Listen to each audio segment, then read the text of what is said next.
വളരെ അപ്രതീക്ഷിതമായിട്ട് Nuremberg Christmas മാർക്കറ്റിൽ ഞാൻ എത്തിപ്പെട്ട കഥയാട്ടോ ഇത്. അതിനു മുന്നേ ഈ ന്യൂറൻബർഗ് ക്രിസ്മസ് മാർക്കറ്റ് എനിക്ക് വളരെ സ്പെഷ്യലാണ്. ബിക്കോസ് ഇവിടെ വെച്ചിട്ടാണ് എനിക്ക് ജർമ്മനിയിലെ ഫസ്റ്റ് 2 ഫ്രണ്ട്സിനെ കിട്ടിയേക്കണേ.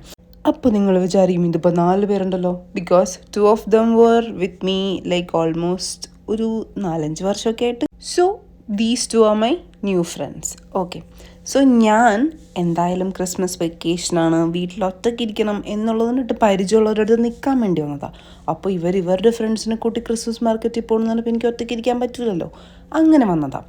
അപ്പോഴാണ് അറിയണേ Christmas market in Nuremberg is like very famous. And Nuremberg Christmas market is world's one of the oldest Christmas market.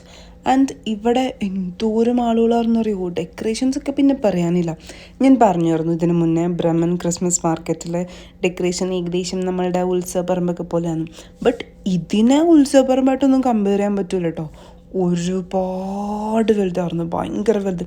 ഇവരൊരു എൻ്റയർ സിറ്റി തന്നെ ഫുൾ ഡെക്കറേറ്റ് ചെയ്ത് ആളുകൾക്ക് വരാനും പോകാനും ലൈക്ക് എൻജോയ് ചെയ്യാനൊക്കെ ഉള്ള എല്ലാ സൗകര്യവും ഉണ്ടാക്കിയിട്ടുണ്ട്. ആൻഡ് ഇവിടുത്തെ one of the most famous thing കേട്ടോ ഈ ലവ് ചിഹ്നത്തിൻ്റെ ഷേപ്പിലുള്ള ചോക്ലേറ്റ് കുക്കീസ് എന്തോ കുറേ പേരൊക്കെ വാങ്ങിച്ച് കഴുത്തിലൊക്കെ ഇട്ടുകൊണ്ട് നടക്കണ്ടായിരുന്നു. അതുപോലെ തന്നെ ഞാനിവിടെ കയറി കഴിഞ്ഞപ്പോൾ ഒരുപാട് ഇങ്ങനെ ഫ്രൂട്ട്സും വെജിറ്റബിൾസും ഒക്കെ വിൽക്കുന്ന കടകളുണ്ട് കേട്ടോ. May be they are like very organic. And ഇതൊന്നും നമ്മുടെ നാട്ടിൽ കാണില്ലല്ലോ. ഇവിടെ കൂടുതലും ഇവർ ഫുഡ് ഐറ്റംസിനാണ് ഇമ്പോർട്ടൻസ് കൊടുത്തിരുന്നത്. പലതരം ഫുഡുകൾ നമ്മളൊന്നും കണ്ടിട്ടുണ്ടാവില്ല. And it was kind of really costly when we compare it with Indian money. അതെ, അത് നമുക്ക് എല്ലാത്തിലും അത് കാണാൻ പറ്റുമല്ലോ. ലൈക്ക് ഇന്ത്യൻ മണിയായിട്ട് കമ്പയർ ചെയ്യുമ്പോൾ പൊതുവേ ജർമ്മനിൽ നമുക്ക് വിലക്കുള്ളതായിട്ട് തോന്നാം. ലൈക്ക് ചുമ്മാ ബ്രെഡും സോസേജൊക്കെ തന്നെ 6 യൂറോ ഒക്കെ വാങ്ങിക്കുന്നുണ്ട്. അതൊക്കെ കുറച്ച് കോസ്റ്റ്ലി എനിക്ക് തോന്നി. കണ്ടോ ഇവിടെ ഫുഡുകൾ ഒരുപാടുണ്ട്. ഫുഡ്, ചോക്ലേറ്റ്, അതൊക്കെയാണ് ഏറ്റവും കൂടുതൽ കാണാൻ പറ്റിക്കൊണ്ടിരുന്നത്. കാരണം ആൾക്കാരിവിടെ വന്നത് തന്നെ ഫാമിലിയായിട്ട് പുറത്തിറങ്ങി തിരിഞ്ഞ് ഫുഡൊക്കെ കഴിച്ച് ഇങ്ങനെ കറങ്ങിയെടുക്കാനാണല്ലോ. ആൻഡ് ഞാൻ കുറേ ക്യൂട്ട് തിങ്സും കണ്ടു. ഇതൊക്കെ എന്തിനാണ് യൂസ് ചെയ്യണമെന്ന് പറയുന്നത്, പക്ഷെ കാണാൻ നല്ല രസമുണ്ടായി. ആൻഡ് കടകളൊക്കെ ഉണ്ടോ, ഇവരൊക്കെ ഒരു സെറ്റപ്പിലാണ് ഉണ്ടാക്കിയേക്കണം. ഒന്നും ഇങ്ങനെ നമ്മുടെ നാട്ടിലെ ഷീറ്റൊക്കെ വലിച്ചിട്ട് ആ സെറ്റപ്പല്ല. എല്ലാം ഒരു കളർ തീമിലും ഒരു ക്രിസ്മസ് വൈബിലും. ആൻഡ് ചില സ്റ്റോളുകളിലൊക്കെ ആൾക്കാർ നിൽക്കണതേ ഇങ്ങനെ ഒരു യൂണിഫോമിലൊക്കെ ആയിരുന്നു. എല്ലാവരും റെഡൊക്കെ ഇട്ട് അത് വന്ന വീഡിയോസിൽ കാണാൻ പറ്റും കേട്ടോ. ഞാൻ സീരിയസ്ലി എന്തായാലും ഇതിനു വേണ്ടി വരിടുന്ന എഫേർട്ട് കണ്ടോ. ഇതിലൊക്കെ കണ്ടോ ഇവരെല്ലാവരും റെഡ് ഇട്ട്. ബിക്കോസ് ക്രിസ്മസ് മാർക്കറ്റ് ആണല്ലോ, അപ്പോൾ അതിൻ്റെ ഒരു ഭംഗിയൊക്കെ വേണ്ടേ. ആൻഡ് ഈ സാധനം നമ്മൾ ക്രിസ്മസ് ട്രീയിൽ തൂക്കുന്ന സാധനങ്ങളോ, ഇതിവർക്ക് ഭയങ്കര ഇമ്പോർട്ടൻ്റ് ആട്ടോ. ഇവരുടെ ക്രിസ്മസ് ട്രീകൾ ശ്രദ്ധിച്ചാൽ അറിയാം, അതിലൊക്കെ സ്പെഷ്യലായിട്ടുള്ള ഇങ്ങനത്തെ ഹാങ്ങിങ്സ് ഉണ്ടാവും. അതിന് ഓരോന്നിനും അതിൻ്റേതായ മീനിങ് ഉണ്ട്. അതവർക്ക് അവരുടെ ക്രിസ്മസിൽ നിന്ന് അവർക്ക് ഇന്നത് കിട്ടണം, ലൈക്ക് അങ്ങനത്തെ ഒരു കൾച്ചറില്ലേ. അങ്ങനെ കൾച്ചറലായിട്ടുള്ള എന്താണ് അതിൻ്റെ കറക്റ്റ് സ്റ്റോറി എന്താണെന്ന് എനിക്ക് അറിഞ്ഞൂടാ.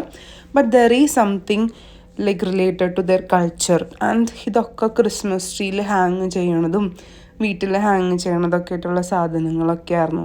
ഇതൊക്കെ കണ്ട് നടക്കാൻ നല്ല രസമുണ്ടായിരുന്നു. ആൻഡ് ഇവിടെ ന്യൂറൻബർഗ് വന്നു കഴിഞ്ഞപ്പോൾ എനിക്ക് മനസ്സിലായ കാര്യം, ജർമ്മനിയിൽ ഒരുപാട് മലയാളികളുണ്ട്. കാരണം നമ്മൾ അവിടെ ഇവിടെയൊക്കെ പോകുമ്പോഴും മലയാളം കേൾക്കാറുണ്ട്. And hearing Malayalam was kind of making me really happy. നമ്മളും ഇവിടെ ജർമ്മൻസ് ചെയ്യണ പോലെ ഇങ്ങനെ തെണ്ടിത്തിരിഞ്ഞ് നടക്കാറ്. അങ്ങനെ തെണ്ടിത്തിരിഞ്ഞ് നടന്നപ്പോൾ എത്തിയൊരു സ്റ്റോറായിരുന്നു കേട്ടോ അത്. ഇവിടെ കണ്ട ചപ്പാത്തി പോലെയുള്ള കോലുകളിൽ കുറേ അച്ചുകളൊക്കെ. അപ്പോൾ ഇത് കണ്ടപ്പോൾ ഞങ്ങൾ പറയായിരുന്നു ഇതുവരെ ചപ്പാത്തി പരത്താൻ യൂസ് ചെയ്യണതായിരിക്കും, അപ്പം നല്ല ക്യൂട്ട് ചപ്പാത്തീസൊക്കെ കിട്ടുമെന്ന്. വെറുതെ വായ തോന്നുന്നതൊക്കെ ഇങ്ങനെ അലച്ചലച്ച് ഇങ്ങനെ നടക്കാറുണ്ട്. കണ്ടോ ക്യൂട്ട് ടോയ്സൊക്കെ. ഇതൊക്കെ ഹാൻഡ് മെയ്ഡാട്ടോ. ഇവിടെ ഇങ്ങനെ ഹാൻഡ് മെയ്ഡായിട്ടുള്ളതും പിന്നെ ഒരുപാട് സാധനങ്ങളുണ്ട്. ഞാൻ പറഞ്ഞേ മെയിനായിട്ട് ഫുഡ് ഐറ്റംസാണ്. ആൻഡ് എല്ലാം നമ്മളെ കൊണ്ട് കഴിക്കാൻ പറ്റുന്ന പോലത്തെ സാധനങ്ങളല്ലായിരുന്നു. കാരണം കാണുമ്പോൾ തന്നെ ചിലർക്ക് പേടിയാവും. കാരണം ഇതാണ് ഇവിടുത്തെ പള്ളി. ഈ ക്രിസ്മസ് മാർക്കറ്റ് ബേസ് ചെയ്തേക്കുന്ന പള്ളി അതാണ്.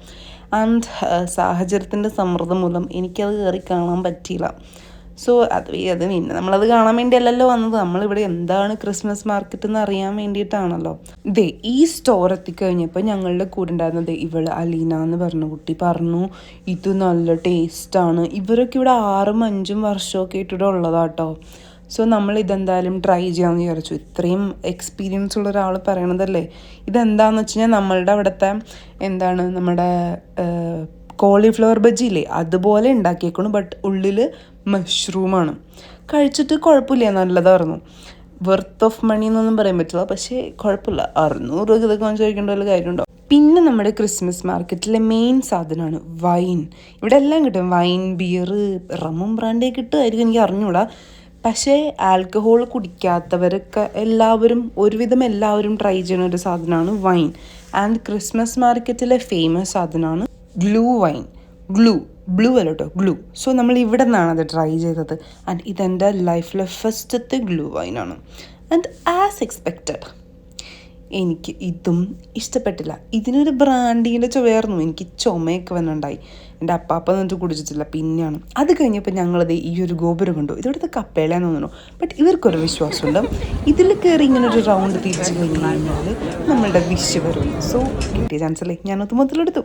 ആൻഡ് അത് കഴിഞ്ഞ് കുറച്ച് നേരം കൂടി ഇങ്ങനെ തിരഞ്ഞൊക്കെ നടന്ന് കുറച്ചുകൂടെ കടകളൊക്കെ കണ്ടു കഴിഞ്ഞിട്ട് ഞങ്ങൾ അവിടെ നിന്ന് പയ്യെ ഇങ്ങോട്ട് വിട്ടു. അതെ, സോ ഇതാണ് ന്യൂറൻബർഗ് ക്രിസ്മസ് മാർക്കറ്റ്.